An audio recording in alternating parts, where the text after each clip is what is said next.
Bonjour à tous et merci pour votre fidélité à Sika TV. Notre invité aujourd'hui nous parlera d'externalisation des tâches. Est-ce une excellente chose? Comment devez-vous vous assurer que cette décision se transforme en succès pour que votre expérience de délégation soit positive? Gildas Semevo Tonoucoin est coach d'entreprise. Il nous donnera certainement des pistes pour réussir le processus de délégation. Gildas Semevo Tonoucoin, merci d'avoir répondu à notre invitation. C'est un plaisir. Alors, déléguer, c'est important pour réussir en tant qu'entrepreneur? Oui, déléguer est très important pour pouvoir accélérer la performance au sein d'une équipe, d'une entreprise ou d'une organisation. Alors, concrètement, pourquoi? Quelle est la pertinence? Il faut déléguer. Pourquoi est-ce qu'il faut déléguer? Il y a plusieurs raisons qui amènent à justifier la délégation. L'une des raisons est fondamentalement l'accélération, comme je l'ai dit, de la performance au sein de l'organisation. Mais pour aller plus en détail, il faut noter que au niveau des managers, des chefs d'équipe ou des chefs d'entreprise, il y a une masse d'informations, très importante, très élevée, qui fait qu'ils ont du mal à les gérer. Et deuxième élément, il y a la sollicitation du top management ou du conseil d'administration. Il y a aussi diverses sortes de pression, pardon.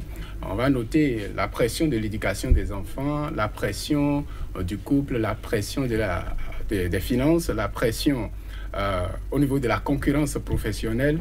Il y a la pression de l'agilité dans l'opérationnel. Il y a diverses sortes de pression qui fait que le manager aujourd'hui, pour pouvoir réussir la question de la performance, est obligé de déléguer. Le constat est que la plupart des managers ont peur ou sont réticents à déléguer. Et ce qu'on les surprend en train de faire, c'est le fait de s'accaparer des tâches. N'est-ce pas qu'il est dit généralement que la meilleure manière de s'assurer que les choses sont bien faites, c'est de les faire par soi-même. Des fois, ils délèguent et par suite de mauvaises expériences qu'ils ont eu à faire, ils se trouvent en train de reprendre ces tâches. Mais donc ça fait une des raisons pour lesquelles les managers n'aiment pas déléguer. Oui, oui. Donc l'expérience qu'on a eu à faire, il y a l'expérience qu'ils ont eu à faire avec leurs collaborateurs. Il y a le fait qu'ils veulent s'assurer que effectivement, l'objectif est atteint ou les résultats seront au rendez-vous. Ou bien on ne veut pas savoir qu'on a donné un peu de pouvoir à l'autre. Il y a ça aussi. Il y a le fait que, vous savez, il y a certains carrément qui ont peur de perdre leur poste. Parce que le pouvoir qu'ils ont, le fait de partager ce pouvoir et de ne pas être au contrôle de tout, leur fout une certaine trouille qui fait qu'ils sont réticents par rapport à la délégation. Mais en fait, ce que cela cache, c'est le fait qu'ils manquent en fait de perspective, le fait qu'ils n'ont pas une vision stratégique sur leur vie personnelle et sur, du point de vue professionnel également, qui fait qu'ils ont un plan et ils connaissent l'étape ou le niveau d'après le niveau où ils sont. Ce qui fait qu'ils travaillent systématiquement. Lorsque vous avez une vue à moyen et long terme sur votre vie personnelle et professionnelle, forcément, vous devez faire recours à la délégation, sinon vous ne pouvez pas y aller. C'est aussi un problème de confiance en soi. Hein? Oui. De penser qu'on va perdre une part de pouvoir quand on va déléguer en fait des tâches à ses collaborateurs. C'est bien cela. Exemple. Alors que fondamentalement, ce qui renforce notre confiance en nous, c'est le fait de produire constamment du résultat. Et le fait d'être toujours en train de répéter les mêmes choses, les mêmes tâches, de ne pas dépasser le niveau actuel. Rester un peu dans sa zone de confort, comme on dit. Cela fait que les gens sont réticents à déléguer. Et cela nous ramène toujours au défi de manque de perspective. Voilà. Comment déléguer efficacement? Pour déléguer efficacement, il faut suivre un certain nombre d'étapes. Et il y a fondamentalement 6 étapes divisées en 2 phases. La première phase est composée de 3 éléments. Premièrement, il faut savoir pourquoi est-ce que vous voulez déléguer. Très important. Est-ce que vous voulez déléguer parce que vous n'aimez pas la tâche ou vous n'aimez pas la personne? Oui, c'est possible. Mais vous déléguez peut-être parce que vous avez l'intention d'avoir un nouveau diplôme dans les 3 ans à venir, ou vous aspirez à un autre niveau poste de responsabilité plus élevé. Et lorsque vous définissez le pourquoi, vous allez à la liste de tâches que vous pouvez déléguer. Et ensuite, il faut identifier les personnes qui vont reprendre ces tâches-là que vous voulez déléguer. Deuxième phase, première étape donc, vous devez maîtriser la tâche, là où les tâches que vous voulez déléguer. Vous ne pouvez pas confier ou apprendre à quelqu'un à faire ce que vous ne maîtrisez pas. D'accord. Imaginez 2 aveugles qui se conduisent. Le résultat est clair. Ils ne vont pas aller loin. Deuxième chose, lorsque vous êtes en train d'exécuter cette tâche-là, pour le moment, le groupe de personnes ou le collaborateur que vous avez identifié doit être présent pour suivre. Il suit, il pose des questions, mais il ne fait rien. Le niveau suivant est que vous commencez par lui laisser la tâche, mais vous êtes présent pour suivre et corriger. Pour voir s'il a compris, si ça peut se faire. S'il y a des pépins, s'il y a des choses à améliorer. À ajuster, oui. Et l'autre niveau est que vous lui laissez la main, mais vous n'êtes pas là. Il fait et il vous rencontre. D'accord. Vous n'êtes pas présent systématiquement. Et le dernier niveau est qu'il maîtrise désormais la tâche.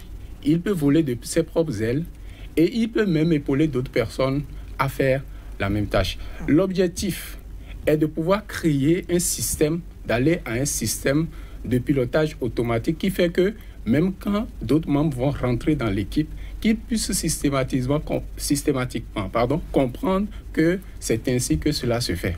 Alors, est-ce qu'il y a des conditions particulières justement pour réussir la délégation? Oui, Ça, on a parlé des étapes. Hein? Oui, là, les conditions maintenant. Je note personnellement 3 conditions. La première condition qui est souhaitée est que le système au sein de l'équipe, de l'entreprise ou de l'organisation soit favorable à la délégation. Favorable, ça veut dire quoi? Favorable, cela veut dire qu'il y a un système qui est déjà créé. Quand j'ai défini les différentes étapes tout à l'heure, je suis allé, pour finir, j'ai fini sur le système. Il faut créer un système. Quand le système qui est en place, l'organisation a déjà défini au niveau de votre poste les tâches qui sont délégables et que le processus est déjà tracé, quand un manager ou un chef d'équipe vient au poste, il sait déjà comment cela se passe. Alors, ça veut dire qu'il y a des tâches qui sont délégables et d'autres non? Oui, bien sûr. Quand vous prenez les managers, fondamentalement, les décisions que les managers prennent, à 90%, ces décisions, lorsque vous prenez un nouveau bachelier, peut-être les gens ne seront pas d'accord, à qui on montre le process, les cahiers, le process est déjà tracé, les manuels de procédure sont là. Lorsque ce dernier consulte ce manuel, il peut à peu près prendre ses décisions. Mais dans les 10% de décisions qui restent, il est difficile pour lui parce que c'est là que le manager fait intervenir véritablement ses compétences qui ne relèvent pas de simples bacheliers. Alors, lorsqu'il s'agit de déléguer des tâches, ce n'est pas toutes les tâches du manager qu'il peut déléguer. Il y a certains types de tâches qu'il ne peut pas déléguer. Et je veux noter ici aussi que déléguer une tâche est différente de partage d'informations parce qu'il y a certaines informations au niveau peut-être de la direction qui ne peuvent pas être partagées, c'est-à-dire qu'on ne peut pas avoir à un certain niveau de la hiérarchie. On ne vous demande pas de partager, comme certains le disent, les secrets d'État. Mais il s'agit de la délégation et cela suit un processus bien défini tel que nous sommes en train de le dire. Alors, vous avez parlé de conditions. La première condition, c'est le système. Oui, la deuxième condition est que le chef d'équipe ou le manager, le chef d'entreprise, qu'il ait personnellement une perspective. C'est-à-dire que lui-même, il travaille à définir des objectifs stratégiques sur le plan personnel comme professionnel qui fait qu'il sait l'année d'après, dans 3 ans, dans 5 ans, dans 10 ans, ce qu'il voudrait, le poste auquel il voudrait être. Il doit aller au-delà du plan de carrière, peut-être de sa structure. Et la dernière condition, c'est qu'il faut cultiver un haut niveau de responsabilité. ce n'est pas parce que vous avez délégué que vous n'êtes plus responsable. Et il faut avoir l'ouverture d'esprit également. Ça, c'est une autre condition. Donc, on va faire 4. Ça va faire 4 conditions, si on veut. L'élévation du niveau de responsabilité, le fait de travailler à relever son niveau de responsabilité, en même temps, vous amène à créer l'ouverture d'esprit. Les deux vont de pair. Alors, comme on le dit, la confiance n'exclut pas le contrôle. C'est bien cela. Donc, on a délégué, il faut bien contrôler. Comment le faire? Le contrôle, comme je le disais tantôt, le fait que vous avez délégué ne vous dédouane pas de la responsabilité de la tâche. Imaginez que vous avez confié votre pagne à un tailleur et par erreur, il remet cela à ses apprentis. Cela n'a pas été fait comme vous l'auriez souhaité. Vous venez de demander, mais qu'est-ce qui se passe? Et il vous dit que ce n'est pas sa faute, c'est ses apprentis. Donc le fait que vous n'avez pas délégué ne vous dédouane pas, vous avez délégué, ne vous dédouane pas de la responsabilité de cette tâche. Pour contrôler alors, ce qui fait intervenir le contrôle, pour contrôler, il n'y a pas de délai. Lorsque vous avez délégué, il n'y a pas de délai que je peux proposer ici. Je vais dire que tout simplement que tout dépend du niveau, de la capacité d'autonomisation du manager ou du chef d'équipe et de l'engagement de son collaborateur. Il faut qu'un délai soit... Et si au niveau déjà du système, il y a un délai qui est défini pour le contrôle, cela sans doute sera respecté.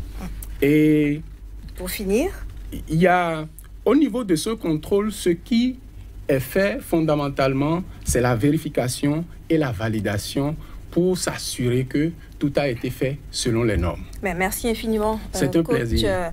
Tonoucoin.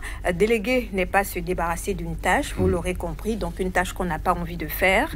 Ce n'est pas non plus abandonner cette tâche à une personne qu'on n'aime pas ou en qui on n'a pas confiance. Déléguer ne signifie pas perdre le pouvoir, mais plutôt en partager une partie, c'est donner des responsabilités et du pouvoir, notamment à la personne à qui l'on confie cette tâche. Gildas Semevo Tonoucoin, vous êtes coach d'entreprise. Merci d'avoir partagé avec nous votre expérience. Nous avons parlé d'optimisation de la performance, déléguer une tâche ou se débarrasser d'une tâche. Vous l'avez compris, déléguer n'est pas se débarrasser. Merci de nous avoir suivis. À très bientôt sur SICA TV.